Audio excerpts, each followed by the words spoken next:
SR93 Boxing back with a quick video. In one of Fight Hype's video I was watching it where Shawn Porter was asked what he thinks of Thurman versus Garcia. And in terms of making a quick prediction, and Porter leaned towards Thurman. He also went on to say, he was breaking down Thurman. He's saying if he was Thurman, he would put the power down on him and things like that. But he says, I've heard a lot about his power, Garcia'S power, that is. He says he's heard a lot about Garcia'S power, but he's never really seen it. And even though I like Shawn Porter, and I think he's like pretty much a good role model in my opinion, as opposed to someone like an Adrian Broner. Even though I like Adrian Broner, I like Shawn Porter too. But at this time, this is somewhere where I'm kind of confused at what he's doing or what he's saying. It was like a backhanded comment, really. Like it was like you like jabbing at Garcia when he said that. He's saying, "Oh, I've never really seen it, but I've heard a lot about his power."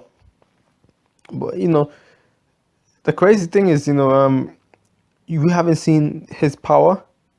Maidana couldn't drop Eric Morales, and Danny Garcia dropped him twice. One of them, he spun him around like Michael Jackson with one punch.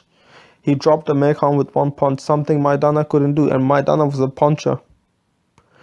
Danny Garcia has hurt a lot of guys. He dropped Judah with one punch. He dropped Matisse. He's the first person to drop Matisse. Let's not forget all this. Danny Garcia's dropped guys with one punch, world level guys with one punch. So for people to say that he's not a puncher, that's insane. Shawn Porter and Keith Thurman's been some of the most hyped up fighters in boxing recently. Because, I don't know, man, look, when you start winning, and they don't have to be the best level of oppositions, right? They can be like decent to bum level oppositions. And Porter been fighting decent level opposition as well as bum level opposition. It's the hype that was put into these two guys, Shawn Porter and Keith Thurman. To the naked eye, they look amazing. Shawn Porter, relentless aggression. Keith Thurman, he throws. He has a high work rate, and he seems to have a lot of power. He seems to have decent speed, decent footwork. Yeah, he's pretty fast. But at the same time, the hype, I feel like, is unnecessary. They, partly because the hype grew. Well, obviously because TV started putting a lot of hype on him, like a lot of boxing, I don't know what to call, boxing commentators, I guess, and some because of that, and plus they were fighting not the best level of oppositions. They're great fighters in my opinion, by the way. So they bought into the fans bought into the hype, and they got to a point where they bought into their own hype. Shawn Porter and Keith Thurman feel like they're punchers, and Keith Thurman is a puncher. Shawn Porter does have power, and a lot of people see Shawn Porter as a puncher. But ask yourself this: he doesn't see Garcia'S power. Where is Shawn Porter's power? Where is the power? Danny Garcia, as I said, has dropped guys with one punch. World level oppositions as well. He's dropped Matisse, not with one punch, but he's dropped Matisse. Matisse was the invincible guy, right? He was the one. I've never seen Matisse wobble even before that Garcia fight. Maybe he has, but I've never seen it, and I've watched a lot of Matisse fights. He dropped Judah with one punch. He dropped Khan with a devastating blow. He stopped him. He dropped... Who else did he drop? Oh shit, I can't remember. There was another guy that he dropped. I can't fuck. My mind just went blank. Fuck. Yeah, he dropped Eric Morales twice. Again, as I said, something that Maidana couldn't do. Who has Porter dropped like that? You could say he stopped Paulie Malignaggi like no one's ever done before, but at the same time, Paulie Malignaggi was actually past his prime, and it wasn't really a one-shot hit or a couple shot hit that got him there. It wasn't like a 2-shot hit, 3-shot, or even a 4-shot hit. It was a bunch of punches. It was a whole bunch of punches, that dropped him. I don't think it was a one-shot that dropped him at all. So yeah, Shawn Porter, he's a strong guy, but at the same time, if you're not seeing what Danny Garcia is made of, if you're not seeing what Danny Garcia has done in boxing, Danny Garcia has done more in boxing than you have, and he's achieved more than you have. He's beaten guys that he was not supposed to beat, right? So for you to go out there as a fighter, you should know that it's the level of opposition that makes a difference. And Danny Garcia is for great level of oppositions, and a lot of them he's exceeded expectations. So I would think as a fighter you would see that and you would understand that. But no, instead what you've done is bought into your own hype. Shawn Porter bought into his own hype. The guy doesn't realize, his questionable performance against Lamar Peterson. I personally think Shawn Porter lost against Diaz in the first fight. The second fight was a competitive fight, was it not? This is what I mean by hype. When Shawn Porter should have lost that fight, yeah. But let's go with a draw. Julio Diaz gave Shawn Porter a draw, but then he goes on fights Khan. Yeah, drops Khan. He does drop Khan, but at the same time, he doesn't beat Khan. It was a very close fight, which he loses. I don't understand how Amir Khan gets a lack of credit for winning a fight with Julio Diaz, but yet Shawn Porter goes on to Julio Diaz and gets a draw, which I feel like he should have lost anyway because he landed less power shots. Julio Diaz, like Shawn Porter was more busy, but Julio Diaz landed way more power shots. He looked more impressive during those power shots, during landing those power shots rather. So this is hype.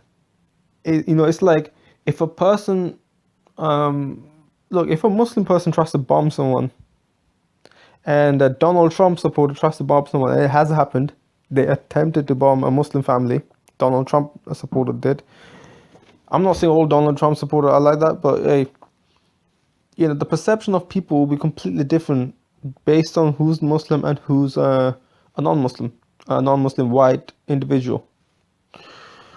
It's the same with this. As soon as Shawn Porter looks bad, it's not too bad. As soon as if Danny Garcia looks bad or Amir Khan looks bad, someone else looks bad, it's worse.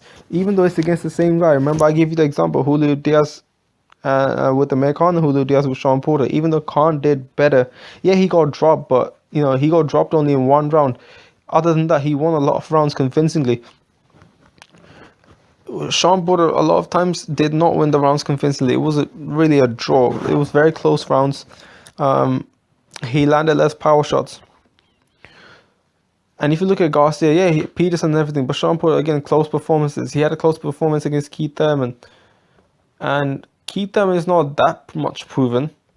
Keith Thurman did not have the reputation of being invincible like Lucas Matissa did. And Danny Garcia, beat Lucas Matissa. So as a fighter, Shawn Porter being a fighter, I would expect him to understand that and see that as a fighter, because when you're in the ring, as a fighter, you'll be able to understand what other fighters, you'll be able to understand another fighter better. But no, he bought into his own hype, and I think Keith Thurman, he bought into his own hype until he got beat by Collazo. He still has a little bit of hype, his own hype into himself. And it will be time when he gets exposed against Garcia. I really think he will be exposed against Danny Garcia. And this is quite really sad. Fans buy into this shit. Fans are now giving credit to fighters who hasn't done shit. Really, look, here's the thing. Let me give you this example. Kell Brook goes on. If he goes on to fight Manny Pacquiao, people will be more okay with it than if Khan went on to fight Manny Pacquiao, which is crazy because they're both coming off a knockout loss. On their feet or not on their feet, doesn't matter, it's a knockout loss. And, Kell Brook hasn't done shit. Amir Khan has done more than Kell Brook. It's crazy because if you support that fight, if you support Shawn Porter like that, I support Shawn Porter, if you support this type of shit, discrediting Danny Garcia because he has a few controversial wins, just because he cherry-picked a few, but he took loads of good opponents. Look at his resume. Discrediting Amir Khan just because he made a stupid decision to go up to 155 and get knocked out. Yeah, of course he made a stupid decision, but discrediting the ability in the ring, you discredit Khan, Garcia, fighters like that, but you wouldn't discredit someone like Kell Brook. If Danny Garcia and Manny Pacquiao were to fight, people would discredit Garcia like, what the fuck, he doesn't deserve it, blah, blah, blah. Same thing with Khan. But meanwhile, Kell Brook, he's an IBF champion, blah, blah, blah. He's been a champion, he's on, he beat Porter, and because Porter has all this hype. People will be okay with it. It's crazy, man. People need to understand and study boxing because it's the fans' fault, really. Fans are part of the reason why there's so much hype around certain fighters when there shouldn't be. And because of that, a lot of other fighters that do deserve a more hype don't really have it, and they don't get the credit that they deserve. Danny Garcia is the example the perfect example that I'm thinking of. So that's really all I have to say. Shawn Porter, Keith Thurman, a lot of fighters buying into their own hype, and it's quite funny. It's quite funny to see. SI93 Boxing. I'll be back with more videos soon.